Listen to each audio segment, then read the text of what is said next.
Hello everyone, Kevin Loy here again, reading from my handwritten short stories book.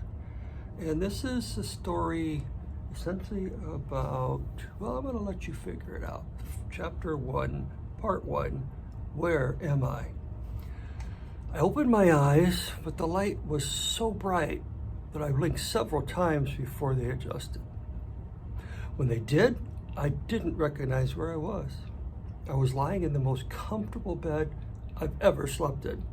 It was so soft and cozy, I did not want to get up. "Good morning, sleepyhead." Her voice was so lyrical, I instantly felt a connection, even though I had never seen her before.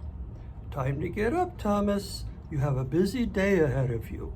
"Wait, how do you know my name? And where am I? And what is your name?" She was beautiful. She walked over to the bed and smiled at me. When she did, I felt totally at ease, a feeling that everything was fine and I have nothing to worry about. "My name is Drusiel, but most angels call me Druzy." "Congratulations, you're in heaven, silly." I don't know why, but I believed her. As I swung my feet out of the bed so I could stand up, she pointed to the door. "You will find clothes in that closet. When you're dressed, come and have a breakfast, and I will give your class schedule to you." Before I could respond, she quickly left the room. "Class schedule? What class?" I opened the closet door and saw a white jumpsuit and nothing else. I thought, of course, I'm in heaven. Everyone wears white. The jumpsuit looked and felt like silk, but had a slight shade of blue when I put it on. I opened the door where Druzy exited from to find myself in a large hallway with rooms as far as I could see.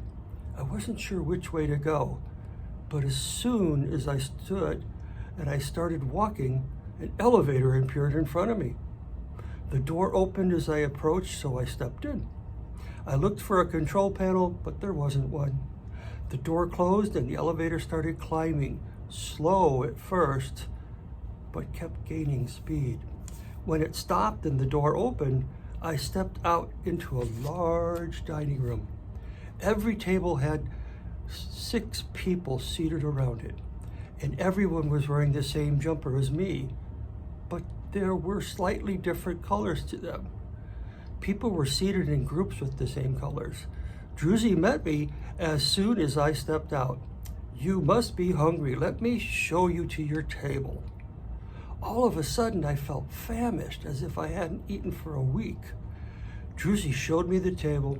There was an empty chair for me and 5 others already seated, wearing the same color jumper. There was a head table that was on a platform that I could see in the distance. There were 3 people seated there. Druzy soon joined them. As soon as she did, they huddled together to talk. I assumed they were all angels. They all wore pure white robes and had an air about them. Then all but one sat down and moved over to the podium in front of the table. Everyone in the room was watching with anticipation. That's the end of part 1. Check out part 2 soon to come.